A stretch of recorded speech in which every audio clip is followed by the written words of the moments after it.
तो मेरो जब जन्म भयो 25 जुलाई 1942 में, त्यस वक्त सर्लाही जिल्लामा अशिक्षाको अन्धकार थियो, सामाजिक दुर्व्यवस्था थियो, जातिपातिको एकदम प्रकोप थियो। यस्तो माहौलमा शिक्षाको प्रकाश पाउनु पनि मेरो लागि सौभाग्यकै कुरो हो। नेपाली समाजबारे अध्ययन गर्ने हो भने मैथिली समाज र नेवारी समाजलाई चाहिँ छुट्याउनै हुँदैन। त्यसै क्रममा यो अध्ययनको क्रममा हामीले एकजना व्यक्ति पायौँ जसले मैथिली समाज, मैथिली संस्कृति र मैथिली साहित्य, त्यसै गरी हिन्दी साहित्य र नेवारी समाज र संस्कृतिबारे पनि अध्ययन गर्नुभएको छ। त्यति मात्रै होइन, एउटा प्राध्यापक, एउटा लेखक, एउटा साहित्यकार र एउटा ब्युरोक्राटको रूपमा पनि आफ्नो जीवनकालमा धेरै अनुभव बटुलेर आज करिब 62 वर्षको उमेरमा पनि लेखनमा सक्रिय रहनुभएका डाक्टर राम दयाल राकेशसँग आज हामी छलफल गर्दैछौँ। नेपाली समाज कतिको परिवर्तन भयो भनेर। डाक्टर साहब नमस्कार, स्वागत छ। नमस्कार। आरामै हुनुहुन्छ? ठिक छु। अहिले केमा व्यस्त हुनुहुन्छ? अहिले लेखनमै व्यस्त छु, अर्को के काम छ र? अरू काम छैन। अहिले कोरोनाले पनि त्यस्तै माहौल बनाएको छ। अध्ययन गरिराखेका छु, अनुसन्धान गरिराखेका छु, लेखिराखेका छु, पढिराखेका छु। अर्को कुनै खास काम त छैन अहिले। एक त कोरोनाको कहर, अर्को शीतलहरीको प्रकोप। अब यस्तो स्थितिमा बाहिर पनि निस्कनु भएन, घरमै बसेर अब यो काम त गर्न सकिन्छ। सजिलोको काम हो यो, कुनै गाह्रो काम पनि होइन। अब लेख्ने त बानी नै भइसकेको छ, त्यसको कुनै विकल्प छैन। अब यस्तै अब स्थितिमा अब मैले अहिले हुन त अब अहिले म काम गरिराखेको छु। 20 जना नेपाली कविहरू, हजुर, जसमा 10 जना यहाँका नेपाली कविहरू र 10 जना भारतीय नेपाली कविहरू, 20 जनाको कविताको अनुवाद गरेर प्रकाशकलाई दिइसकेको छु। त्यो शीघ्र प्रकाशित पनि हुन्छ होला, आशा गरौँ। किनभने प्रकाशक पाउन धेरै गाह्रो छ।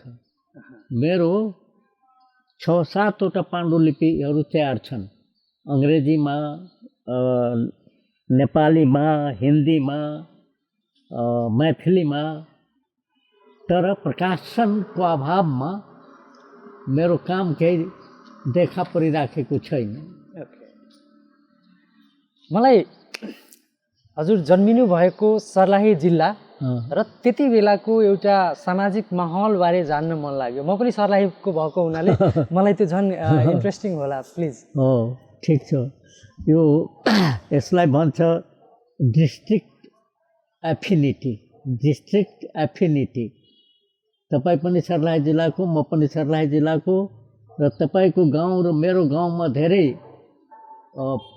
टाढा छैन, दूरी छैन, फैसला छैन। हजुर। मेरो जब जन्म भयो 25 जुलाई 1942 में, त्यस वक्त सर्लाही जिल्लामा अशिक्षाको अन्धकार थियो, सामाजिक दुर्व्यवस्था थियो, जातिपातिको एकदम प्रकोप थियो, हैन। यस्तो माहौलमा शिक्षाको प्रकाश पाउनु पनि मेरो लागि सौभाग्यकै कुरो हो। किनभने म पहिला गाउँमा पढेको, जहाँ एउटै कक्षा भनौँ या एउटै कोठामा सबैजना सामूहिक रूपमा पढ्ने गर्थे। कुन स्कुल थियो त्यो? कुन स्कुल थियो त्यो? त्यो मेरै गाउँको एउटा स्कुलको नाउँ पनि छैन, पाठशाला। ओके, हैन। त्यहाँ अब सबैजना पढ्ने सामूहिक रूपमा। हजुर। घरबाट बस्ने, लिएर जाने, अनि त्यो पार्टी मा स्लेट लेख्ने जस्तो हुन्थ्यो। कागजमा लेख्ने त्यस वखत चलन नै थिएन होइन। अनि कलमको पनि त्यस्तो केही थिएन।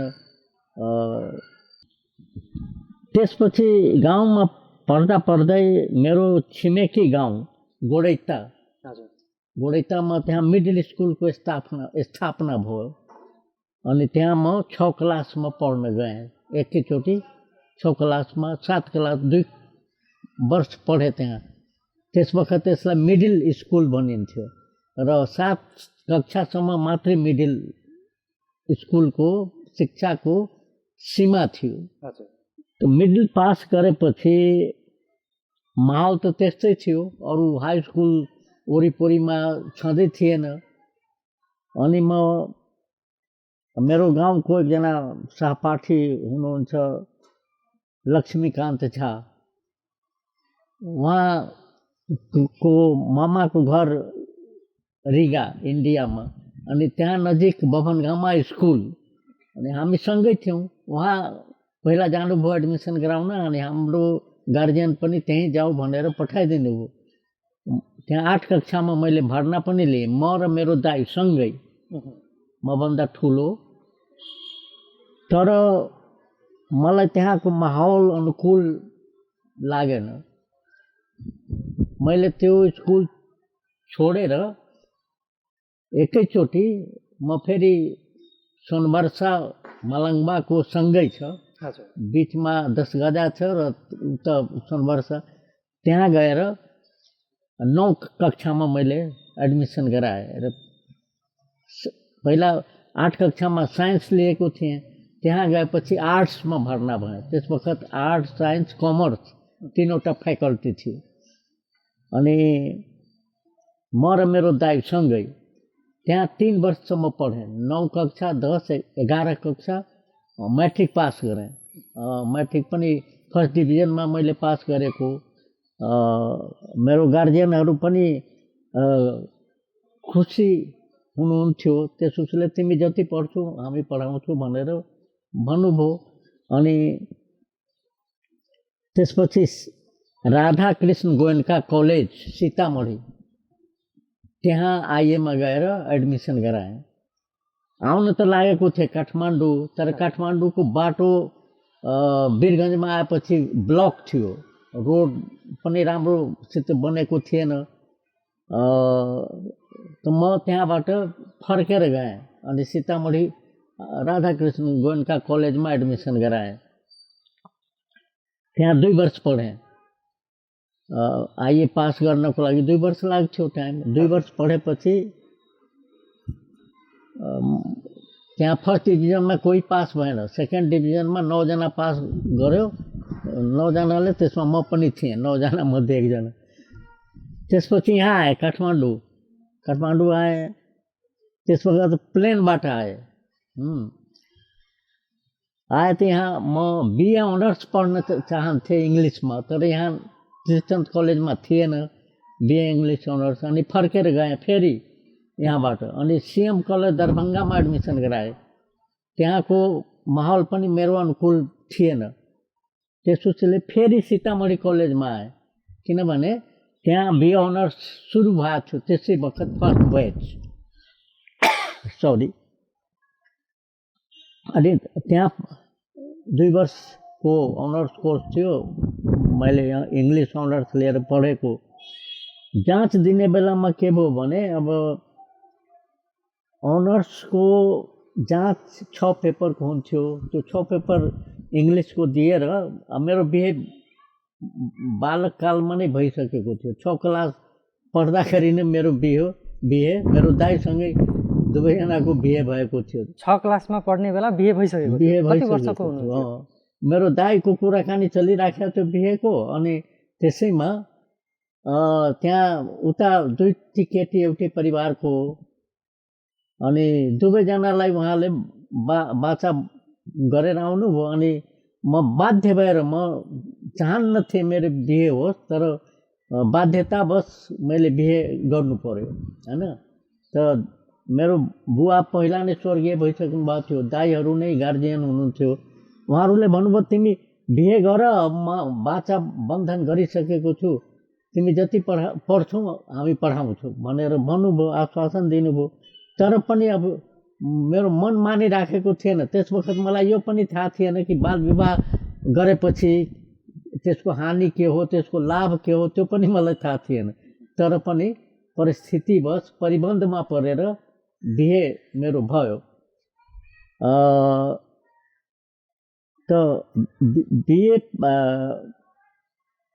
त्यही क्लासमा के अरे 6 पेपर अङ्ग्रेजी अनर्सको जाँच दिएपछि बिदा भयो त म आफ्नो ससुराली गएँ त्यहाँ अनि ससुराली गएपछि फेरि म सीतामढी गएँ जाँच दिनको लागि त मेरो फिलोसफी थियो एक पेपर र एक पेपर हिन्दी थियो फिलोसफीको पेपरमा के भयो भने त्यो फर्स्ट सिटिङमा राखेको थियो अब मैले के बुझेको थिएँ भने अरू सेकेन्ड सिटिङमा छ भने यो पनि सेकेन्ड सिटिङमा हो होला मेरो परीक्षा बिए अनर्सको एक पेपर मिस भयो अनि त्यो दिन त्यो राति म सुत्न सकिनँ यति म डिस्टर्ब भएँ सुत्न सकिनँ भोलिपल्ट अरू बाँकी 2 पेपर थियो 2 पेपर दिएँ 3 पेपर हुन्थ्यो त्यसको फिलोसफीको पनि हिन्दीको पनि अनि मैले 2 पेपर दिँदाखेरि नै म पास भएँ म हैन फेल भइनँ म यसरी बिए पास गरेपछि फेरि म एमए पढ्न आएँ यहाँ काठमाडौँमा त्रिवीको केन्द्रीय विभागमा त्यस वखत त्रिपुरेश्वरमा एमए को पढाइ हुन्थ्यो इङ्ग्लिस एमएमा मैले एडमिसन गराएको अनि दुर्गा पूजाको छुट्टी भयो घरमा गएँ अनि मलाई के लाग्यो भने अङ्ग्रेजी पढ्दाखेरि धेरै महँगो किताब पढ्नुपर्छ किन्नुपर्छ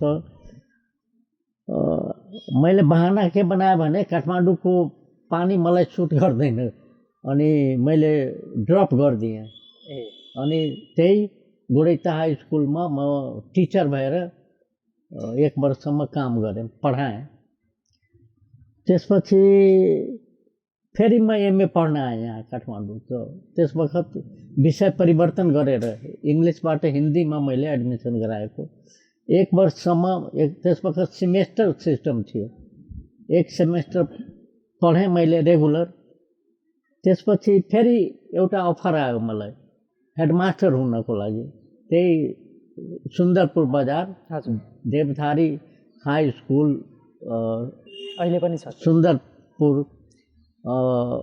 हाई स्कुलको हेडमास्टरको अफर आयो मैले हेडमास्टरसिप जोइन गरेँ 1 वर्ष त्यहाँ पढाएँ त्यसपछि फेरि मलाई त्यो गाउँको राजनीतिले मलाई दुःख दिन थाल्यो अनि मैले राजीनामा गरिदिएँ राजीनामा गरेपछि एमएमा यहाँ सेकेन्ड पार्ट बाँकी थियो सेकेन्ड पार्ट मैले कम्प्लिट गरिसकेका थिएँ त्यसपछि अब म त जबलेस छु कुनै नोकरी छैन केही छैन ट्युसन पढाउन सुरु गरेँ ट्युसन पढाएर बसेँ काठमाडौँमा अर्को नोकरी थिएन नोकरी पाउनु पनि सजिलो थिएन त्यस वखत त्यसै क्रममा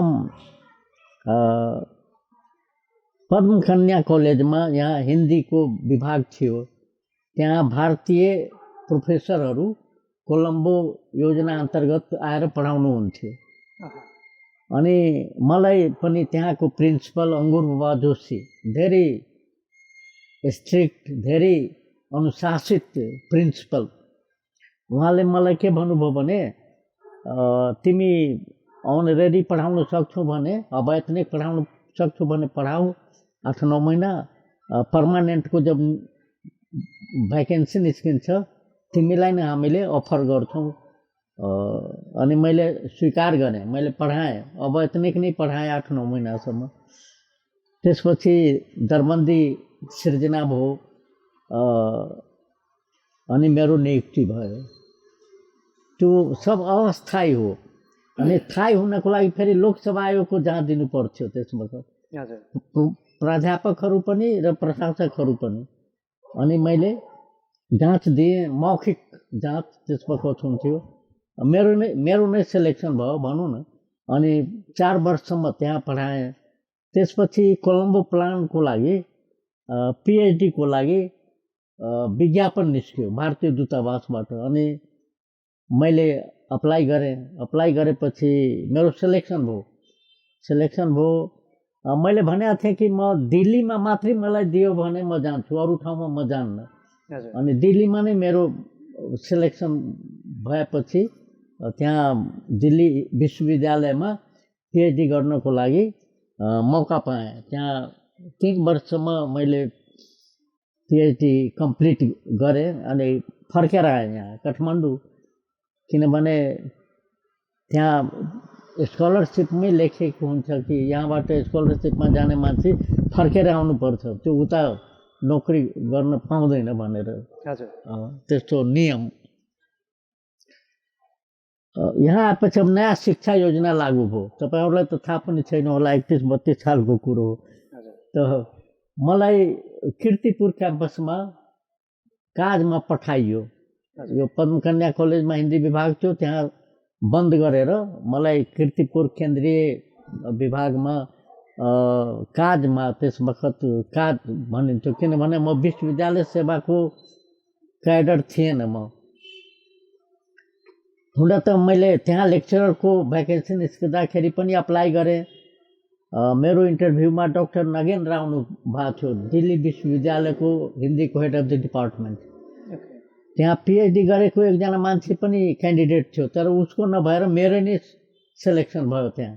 अनि मैले छोडिदिएँ विश्वविद्यालय सेवा, किनभने अङ्गुरबहादुर जोशीले भन्नुभयो यो पर्मानेन्ट छ, तिमी त्यहाँ जान्छौ। त्यो भर्खर युनिभर्सिटी स्थापित भएको थियो। अनि मैले पनि उहाँको कुरा मानेर पद्मकन्यामा बसेँ। मैले त्रिवी सेवा जोइन गरिनँ, मलाई लेक्चरसिप दिएको थियो त्यहाँ।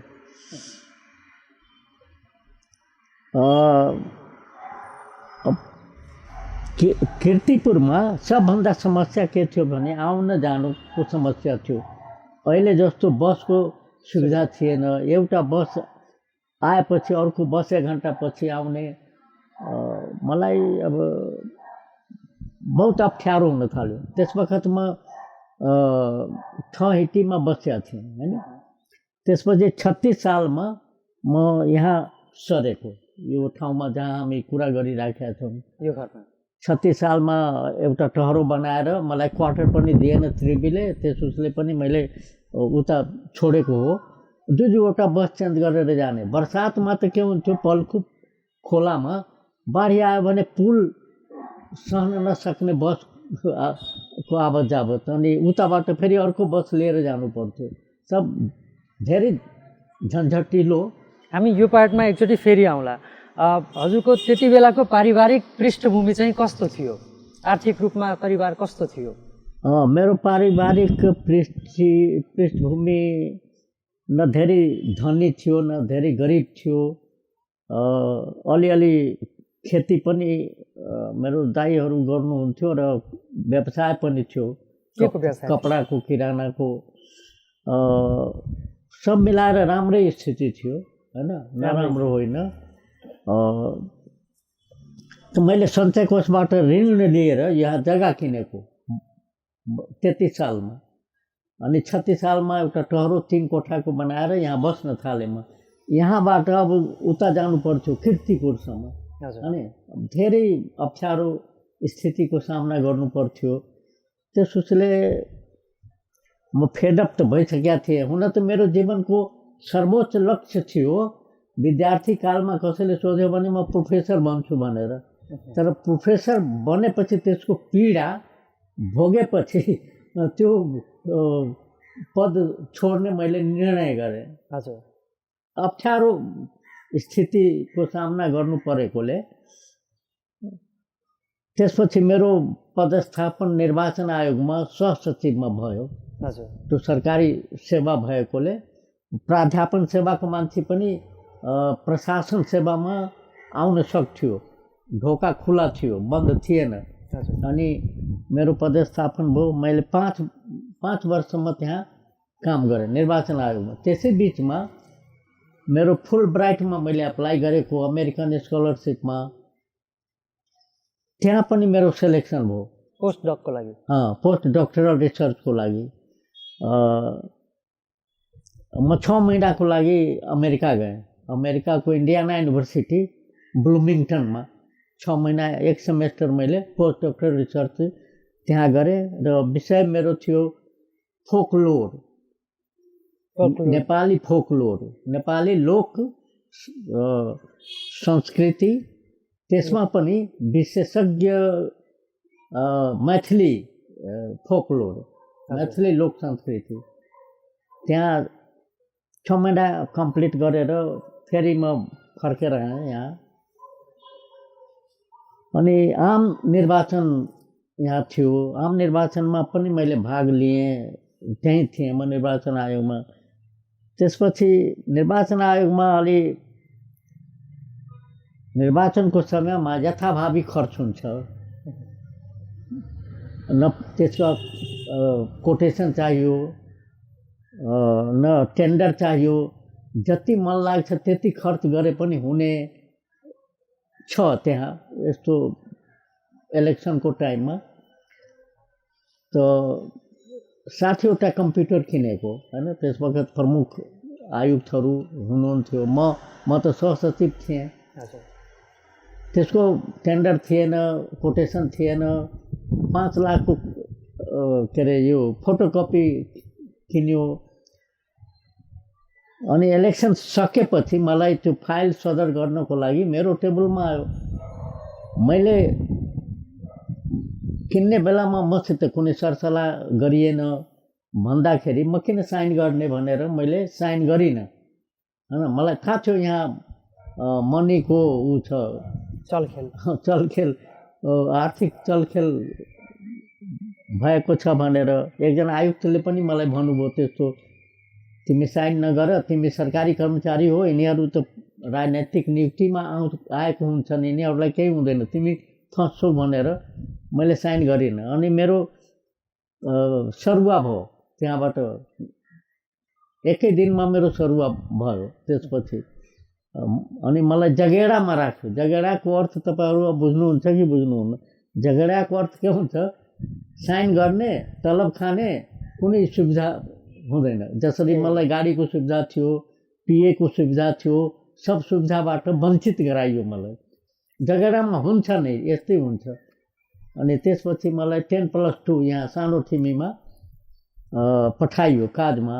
त्यहाँ पनि मैले 9 महिनासम्म जगेडामा बसेँ। त्यो मेरो जीवनको बहुत दुःखद क्षण थियो। त्यसपछि नेपाली कांग्रेसको सरकार बन्यो र मलाई पाठ्यक्रम विकास केन्द्र सानो ठिमीमा डाइरेक्टरको पदमा पदस्थापन भयो। 1 वर्षसम्म त्यहाँ काम गरेँ। त्यसपछि अनौपचारिक शिक्षा केन्द्र, नन फर्मल एजुकेसनको चिफमा मेरो नियुक्ति भयो। त्यस वखत उहाँ अर्जुन नरसिंह केसी शिक्षा मन्त्री हुनुहुन्थ्यो। त्यहाँ पनि मैले 1 वर्षसम्म काम गरेँ। विदेश जाने पनि मौका पाएँ। जापान गएँ, चीन गएँ, भारतमा पनि एकचोटि गएँ। अब म सहसचिवको स्तरमा काम गरिसकेको 12-14 वर्ष भइसकेको थियो। सचिव हुनुपर्ने मेरो चान्स थियो, तर मलाई सचिव दिने छाँट देखिएन। त्यो चाकडी चुगली चाप्लुसी, अब म त्यति गर्न नसक्ने खालको मान्छे, प्राध्यापन सेवाबाट आएको मान्छे, यो सब टिक्न मलाई थाहा भएन। अनि मन्त्री आफ्नो इच्छाको अनुसार सचिव राख्ने, जसले आफू पनि खान्छ पैसा, मन्त्रीलाई पनि खुवाउँछ। अब त्यो कला मलाई आउँदैन थियो। त्यसोले पनि मैले निधो के गरेँ कि अब यो सरकारी सेवा पनि फापेन मलाई। अनि 1-2 जनासँग सल्लाह पनि गरेँ, साथीसँग। तबसम्म मेरो मनोनयन राजकीय प्रज्ञा प्रतिष्ठानमा भइसकेको थियो। त्यस वखत नेपाल राजकीय प्रज्ञा प्रतिष्ठान थियो। मनोनयन भइसकेको थियो, म दोधारमा थिएँ, जाउँ जोइन गरौँ कि नगरौँ। 2 महिना मैले ढिलो जोइन गरेको नेपाल राजकीय प्रज्ञा प्रतिष्ठान, डिसाइडै गर्न सकिनँ म। यता धेरै आकर्षण थियो, उता कम आकर्षण थियो हैन। यहाँ विदेश जाने धेरै मौका म पाउन सक्थेँ, उता कुनै त्यति विदेश जाने मौका को सम्भावना थिएन। तो म अन्तमा मैले निर्णय गरेँ कि अब सचिव मलाई दिँदैन, त्यो सहसचिवमा कति दिनसम्म झुन्डी राख्ने। अनि मैले राजीनामा दिएँ सरकारी सेवाबाट। यहाँ राजकीय प्रज्ञा प्रतिष्ठानमा 5 वर्षसम्म टर्म थियो त्यस वखत। 5 वर्षसम्म मैले काम गरेँ प्राज्ञको पदमा। त्यसपछि टर्म सकेपछि म घरमा बसिराखेको थिएँ, कुनै काम थिएन। तर लेखन मैले कहिले पनि छोडेको छैन। लेखन मेरो समानान्तर रूपमा निरन्तर चलिराखेको थियो। 9 महिनासम्म म घरैमा बसेर लेखपढ गर्ने गर्थे। राष्ट्रिय मानवाधिकार आयोगमा त्यस वखत अब पहिलाको पदाधिकारीहरूको टर्म सकेकोले खाली भयो। खाली भयो भने मैले गेस गरेँ म पनि आयुक्त किन नहुनु भनेर। र डाक्टर गौरी शङ्करलाल दास पनि मभन्दा पहिला भइसक्नु भएको थियो। त्यहाँ कुनै बन्देज थिएन। अहिले बन्देज लगाएको छ कि कानुन पढेको मान्छे नै हुनुपर्छ भनेर, त्यस वखत थिएन। अनि मैले त्यसमा अलिकति चलखेल गरेँ। 1-2 जना ठुलो मान्छेहरूलाई अब अनुरोध गरेँ, नेताहरूलाई। जसरी अब मेरो छिमेकी नै हुनुहुन्थ्यो हरिप्रसाद शर्मा, प्रधान न्यायाधीश, उहाँलाई गएर एकचोटि रिक्वेस्ट गरेँ। उहाँले के भन्नुभयो, तपाईँको जति प्रकाशित कृतिहरू छन् त्यो लिएर आउनुहोस् मेरो सर्वोच्च अदालतको अफिसमा, म नभए पनि मेरो पिएलाई दिनुहोस्। मैले भने ठिक छ, म लिएर गएँ, सब बुझाएँ त्यहाँ। त्यसपछि परशुराम चौधरी हुनुहुन्थ्यो, उहाँ त्यस वक्त राजसभाको उहाँ सभापति हुनुहुन्थ्यो। उहाँलाई भन्न गएको, तिम्रो नाउँ त सिफारिस भएर गइसक्यो, सिफारिस भएर गइसक्यो भनेर भन्नुभयो उहाँले। अरू कसैलाई मैले चिनेको थिएन राम्रोसित। र त्यस वखत त्यो पनि तराई मधेसको कुरो, जात जाति इत्यादिको यक्ष प्रश्न थियो। अब कसलाई गएर भन्ने, के भन्ने। हजुरले इस्वी सम्बत 1979मा वुमेन इम्पावरमेन्ट सेन्टर पनि खोल्नु भएको थियो, त्यसको बारेमा अलिकति व्याख्या गरिदिनुहोस् न। हो, मलाई के लाग्यो भने मिथिलाका महिलाहरू धेरै पछाडि छन्, ब्याकवार्ड भनौँ न छन्। उनीहरू घुम्टोमा बस्ने, बाहिर निस्कने त्यस्तो प्रथा नै थिएन हैन। यो महिलाहरूलाई किन अगाडि नल्याउने, सशक्तिकरण यिनीहरूको किन नगर्ने भनेर मैले महिला सशक्ति केन्द्र एउटा एनजिओ जस्तो गाउँमा, आफ्नै गाउँमा स्थापना गरेँ। त्यसबाट 1-2 जना महिला पनि माथि निस्केर जागिर पनि पाए र अरू एक्टिभिटी हुँदाखेरि, गतिविधि हुँदाखेरि उनको त्यसमा समावेश हुने सुरु भयो हैन। अनि त्यसबाट अरू महिलाहरू पनि त्यसमा अभिरुचि लिन थाले। एकजना कौशल्या देवी शाह भनेको ऊ टिचर पनि थिइन् एउटा प्राइमेरी स्कुलमा। यसरी केही शिक्षाको जागृति पनि आयो। र त्यसै बखत मैले आफ्नो आमाको नाउँमा एउटा पार्वती स्मृति पुस्तकालय पनि स्थापना गरेँ गाउँमा। शिक्षाको प्रचार प्रसार होस्, मान्छेहरू आएर पढोस्, त्यो दृष्टिकोण मेरो थियो। तर गाउँघरको माहौल कस्तो थियो भने कोही पनि नजाने, पुस्तकालयमा पढ्नको लागि। त्यस वखत यस्तो स्थिति थियो। म नै घरमा बिदामा जाँदाखेरि किताब सिताब लिएर पढ्थेँ त्यहाँ बसेर। मलाई देखेपछि 2-4 जना आउँथ्यो नवयुवकहरू, तर नियमित होइन हैन। त यसरी एउटा जागृति त आयो, त त्यो थाहै थिएन। हजुर। मैं आफ्नै घरमा थियो पुस्तकालय, र त्यस वखतको अब सामाजिक माहौल कस्तो थियो भने जात जातिको जुन भावना छ त्यो त छँदै थियो। अर्को पनि उच्च जात र नीच जात इत्यादिको अब इनारमा पानी खाने गयो भने म अब ओबिसी हुँ हैन, पिछडिएको समुदायको मानिस हुँ, मलाई पनि पानी भर्न गाह्रो हुन्थ्यो के।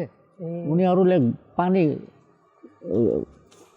तानेपछि मात्रै मैले चान्स पाउँथेँ नुहाउनको लागि अथवा खानको लागि अथवा जेसुकै भन्नुहोस्। यस्तो स्थिति थियो, सामाजिक स्थिति। बाल विवाह थियो, यो तिलक प्रथा, दाइजो प्रथा इत्यादिको बिगबिगी थियो, जुन अहिलेसम्म कुनै न कुनै रूपमा छँदैछ। अहिले पनि अन्त भएको छैन। हजुर। अहिले पनि अब तपाईँ हेर्नुहोस्, अब तिलकको लागि इन्जिनियर, डक्टर 50 लाखसम्म डिमान्ड गर्दो रहेछ। यस्तो स्थिति छ। कुनै त्यसबाट कुनै फरक परेन जस्तो मलाई लाग्छ। थोर बहुत त पक्कै पनि भएको होला, इम्पावर भयो होला, मान्छेको सोचमा व्यवहारमै लागू नभए पनि सोचमा कमसेकम त्यो सोचमा त सोच त परिवर्तन भयो कि दाइजो लिनु हुँदैन, बाल विवाह गर्नु हुँदैन इत्यादि कुरो त भयो। हजुरको जीवनकालमा एउटा शिक्षक भएर, एउटा ब्युरोक्रेट भएर प्रज्ञा प्रतिष्ठानमा पनि काम गर्नुभयो। यो भन्छ नि पहाड मधेसको त्यति बेला एकदम फिलिङ थियो, मधेसको मान्छेहरूलाई हेप थियो भन्छ, अगाडि जान दिन्थेन भन्छ। तर हजुरले त राम्रै पोस्टमा काम गर्ने अवसर पाउनुभयो। कस्तो थियो हजुरको अनुभव?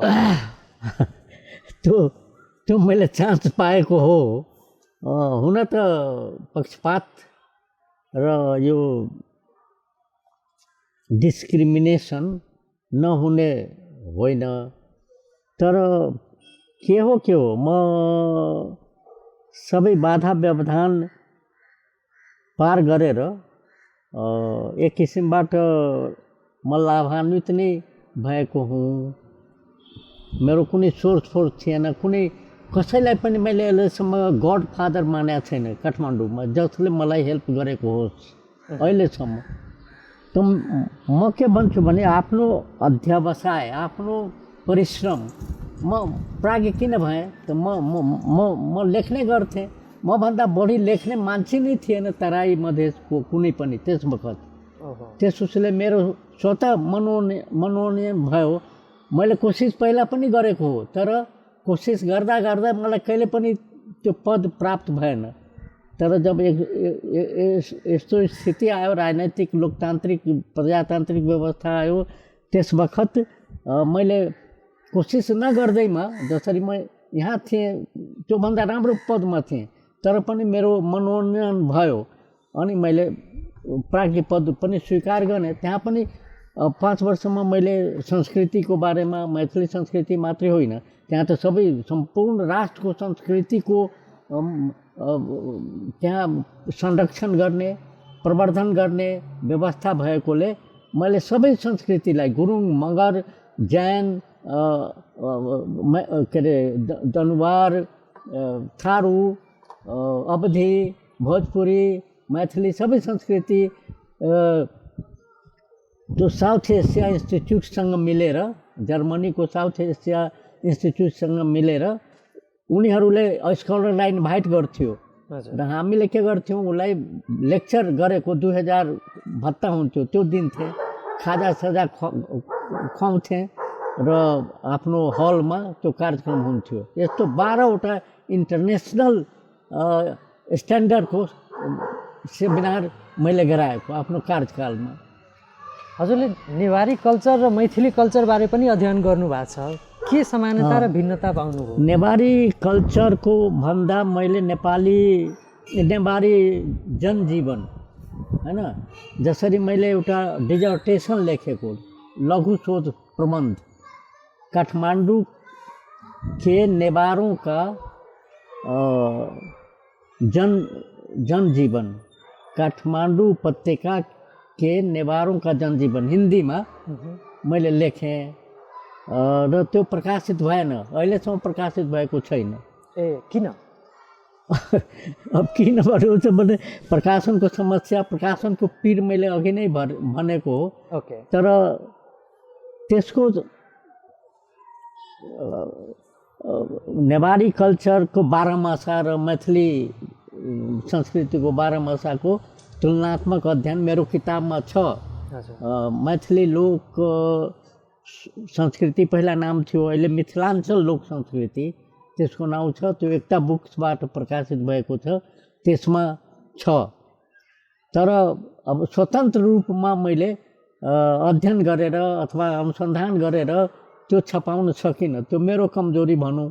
अब यो दुईटैमा समानता या भिन्नता चाहिँ के पाउनुभयो हजुरले? दुईटै समानता र भिन्नता भन्दा अब त्यही अब लोकगीत मैले भने नि बाह्रमासा, मैथिलीको बाह्रमासा, छमासा, चौमासा र नेवारीको बाह्रमासा, त्यसमा छमासा चौमासा हुँदैन तर बाह्रमासा हुन्छ। त्यसको तुलनात्मक अध्ययन मैले यसको निमित्त गरेको कि यो काठमाडौँ उपत्यकामा बस्दा बस्दै मैले कहीँ बाहिर जान पाइनँ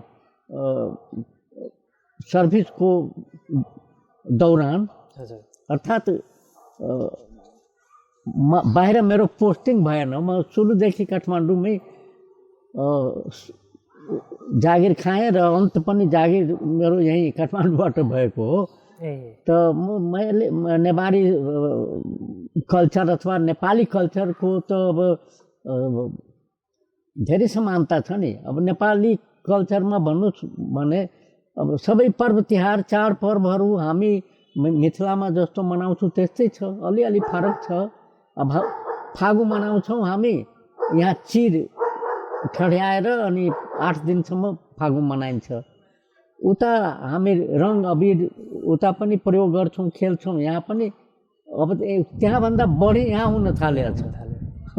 संस्कृतिको प्रभाव हुन्छ, संस्कृति सञ्चरणशील हुन्छ। अब छठको कुरा गर्नुहोस्, अब छठ तराई मधेसको सबभन्दा ठुलो पर्व हो, लोकतान्त्रिक पर्व हो। तर त्यहाँभन्दा कम रौनक त्यहाँ हुँदैन। यसपालि पो कोरोनाले गर्दाखेरि त्यो रौनक हामीले देख्न सकेनौँ हैन। त फेरि हामी पनि त दसैँ तिहारमा यहाँ बसेपछि दसैँ तिहारमा जसरी यहाँका मानिसहरू अब रमाइलो गर्छन्, खानपिन माछा मासु के अरे खाने गर्छन्, त्यस्तै हामी पनि खान्छौँ। मांसाहारी मानिसहरू शाकाहारीले खाँदैन, त्यो अर्कै कुरो हो। तर समानता त छ नि, धेरै धेरै चाडपर्वहरूमा समानता छ, तर यसको अध्ययन भएको छैन। अध्ययन हुनुपर्छ, तुलनात्मक अध्ययन हुनुपर्छ, तर भएको छैन। यो करिब 1950 को दशक र अहिले 2020 सम्ममा हामी आइपुग्दा यो समयमा समाज कतिको परिवर्तन भएको महसुस गर्नु भएको छ? समाज त धेरै परिवर्तन भएको छ, किनभने समाजको जुन गति छ त्यो गति म हेरिराखेको छु।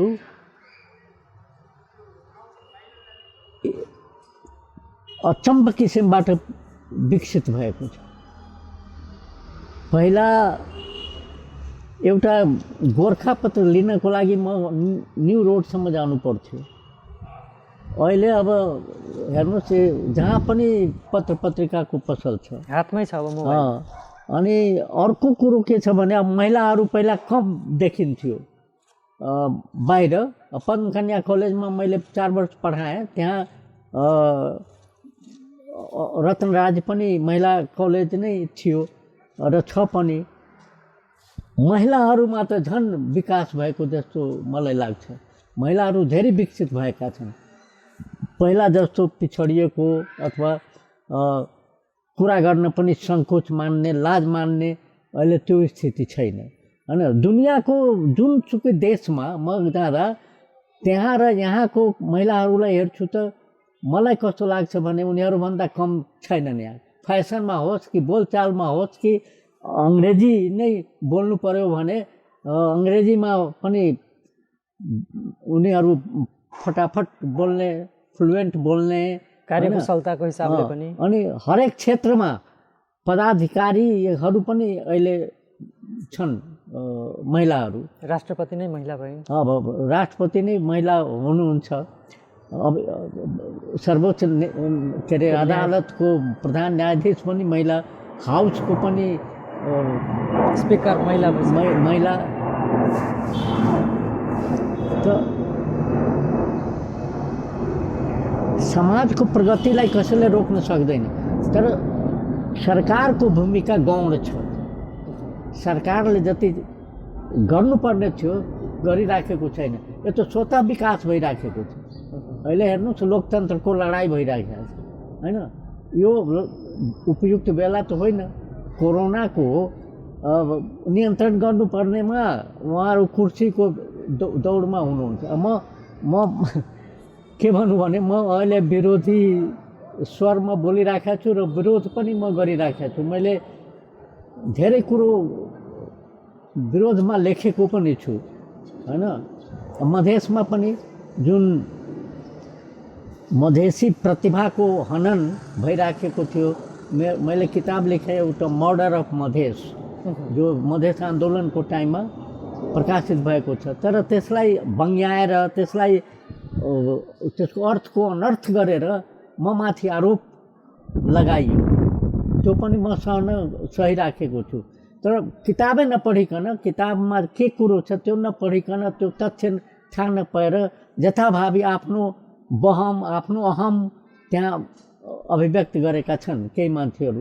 एकजनाको नाउँ म लिन सक्छु, नाम नलिउँ, लेकिन एकजनाले गरेको छ। अरू मधेसमा यस्तो शोषण थियो, सामन्ती शोषण, के अरे कुप्रथा इत्यादि होइन। अब त्यसको बारेमा लेख्दाखेरि म मधेसको पक्षधर भएँ, मधेसको हितैषी भएँ भनेर मलाई आरोप लगाउनु त राम्रो कुरो होइन। म लेख्ने मान्छे हो, जहाँ पनि म अत्याचार हुन्छ। म जब राष्ट्रिय मानव अधिकार आयोगमा गएँ त्यस वखतदेखि त म मानव अधिकारको पक्षमा वकालत गर्दैछु, बोल्छु। मानव अधिकार आयोग बेइमानी गर्छ, केही तलमाथि गर्छ भने म लेख्छु। मेरो कतिवटा मानव अधिकार को बारेमा लेख। अहिले भर्खर यो जुलाई महिनामा प्रदेश नम्बर 2 मा मानव अधिकारको कत्रो हनन भयो कोरोना कालमा। सिटामुल्ला खाएर मान्छे मर्यो हस्पिटलमा जनकपुरमा। कहाँबाट इन्डियाबाट आइराखेको मान्छे बोर्डरमा आएर मर्यो होइन। कति हजारौँ मान्छे पैदल हिँडेर झापासम्म पुग्यो। यो सब के हो? मानव अधिकारको हनन हो। अनि मैले काठमाडौँ पोस्टमा एउटा आर्टिकल लेखेँ, human rights violation during lockdown. अनि त्यसको प्रभाव के भयो भने 12 जुलाईमा मेरो लेख प्रकाशित भयो। 17 जुलाईमा मुख्यमन्त्री र मुख्यमन्त्रीका सल्लाहकार दुवैजना ती पीडितहरूको घरमा गएर 5-5 लाख रुपियाँ आर्थिक सहायता दिएर आएको। त म जहाँ पनि अत्याचार हुन्छ, के अरे मानव अधिकारको उल्लङ्घन हुन्छ, म अहिले पनि बोलिराखेको छु, अहिले पनि लेखिराखेको छु होइन। मेरो काठमाडौँ हिमालयन टाइम्समा पनि 2-3वटा लेखायो पोलिटिकल करप्सनको बारेमा। यो राजनीतिक जो यो भ्रष्टाचार भइराखेको। म ट्रान्सपरेन्सी इन्टरनेसनल नेपालको भाइस प्रेसिडेन्ट थिएँ 3-4 वर्ष पहिलासम्म होइन। त म त्यो भ्रष्टाचारको बारेमा पनि धेरै लेख्ने बोल्ने गरेको छु। अधिराज्यभरि घुमेर ट्रान्सपरेन्सी इन्टरनेसनलको तर्फबाट, आफ्नो तर्फबाट होइन। अनि म भाइस चेयरम्यान भएर मैले त्यस्तो काम गरेको। राष्ट्रिय मानव अधिकार आयोगमा गएपछि मलाई अब डर लाग्दैन कि पुलिसले मलाई समात्छ अथवा के हुन्छ। पहिला त गाउँघरमा त्यो कुरो त भन्नै बिर्सिएको छु कि एउटा पुलिस गयो कि म पनि डराउने, के गर्छ पुलिसहरू। पञ्चायत कालमा जसलाई पनि अरेस्ट गरिदिने, जसलाई पनि ऊ गरिदिने होइन, बेइज्जत गरिदिने त्यस्तो स्थिति थियो नि। जब म राष्ट्रिय मानवाधिकार आयोगको आयुक्त भएँ त्यस दिनदेखि मलाई डर भए छैन। साहित्य र साहित्यकार भनेको अघोषित प्रतिपक्ष हो भन्छ। हजुरले एउटा प्रतिपक्षको लागि, एउटा जनताको लागि साहित्य मार्फत र आफ्नो राइटिङ मार्फत समाजलाई योगदान दिँदै हुनुहुन्छ। यो जारी रहोस्। समय र संवादको लागि धेरै धेरै धन्यवाद। हो, साहित्यकार वास्तवमा आवाजहीनको आवाज हो। हजुर, जसको आवाज छैन, जहाँ ऊ आफ्नो अधिकारको लागि बोल्न सक्दैन, जो समुदाय, जुन मानिस, त्यसको कुरो लिएर हामी बोल्छौँ, हामी लेख्छौँ। साहित्यकारहरू संवेदनशील हुन्छन्, तर अहिलेको साहित्यकारको स्थिति बेग्लै छ। एउटा दुईटा किसिमको राइटर हुन्छ, लेखक। एउटा इस्टाब्लिसमेन्टको पक्षमा राइटर हुन्छ, जसले सरकारले जे जति गल्ती गरे पनि उसको विपक्षमा बोल्दैन र सबै पुरस्कार, पदक उनीहरूले प्राप्त गर्छन्। एउटा अर्को किसिमको लेखक हुन्छ जुन व्यवस्थाको विरोधमा बोल्छ। व्यवस्थाको विरोधमा होइन, व्यवस्थामा जुन अव्यवस्था छ, जुन अत्याचार छ, अनाचार छ, भ्रष्टाचार छ, त्यसको विरोधमा बोल्छ। तिनीहरूले केही पाउँदैनन् होइन। यस्तो अहिले दुई विभागमा लेखकहरू विभाजित भएका छन्। हामी हेरिराखेका छौँ, हामी भोगिराखेका छौँ होइन। तो स्वाभाविक हो। अब सरकारको प्रशंसा गर्नेले पदक नपाएर, पद नपाएर जसले विरोध गर्छ उसलाई कसले पद दिन्छ र पदक र पुरस्कार दिन्छ? पुरस्कारमा पनि यस्तो राजनीति आइसकेको छ। जुनसुकै पुरस्कार तपाईँ हेर्नुहोस्, सबै पुरस्कारमा राजनीति छ। अब यस्तो स्थितिमा पनि लेखकहरू जुन निर्भीक छ, जुन स्वतन्त्र छन्, जसलाई कुनै मतलब छैन, जहाँ अव्यवस्था देख्छ, जहाँ के अरे यो भ्रष्टाचार देख्छ, जहाँ नमिलेको कुरा उसले देख्छ, त्यहाँ र त्यसको बारेमा लेख्ने गरिराखेको छ अहिलेसम्म। अहिले हेर्नुहोस् न, त अहिले त धेरै विकास भएको छ। पत्र पत्रिका हेर्नुहोस् न, अहिले वर्तमान सरकारको बारेमा कतिसम्म विरोध भइराखेको छ, तर पनि निरो बाँसुरी बजाइराखेको छ होइन। का कराउँछ, पिना सुक्दै जान्छ, त्यो स्थिति छ यहाँ। जति कराउनुहोस्, जति बोल्नुहोस्, जति तपाईँ आलोचना प्रत्यालोचना टिका टिप्पणी गर्नुहोस्, कुनै मतलब छैन। सरकार आफ्नो सुरमा हिँडिराखेको छ। यस्तो स्थिति छ। अब यस्तो स्थितिमा अब के गर्ने? हुन्छ, समयको लागि धेरै धेरै धन्यवाद। तपाईँहरूलाई धेरै धेरै धन्यवाद।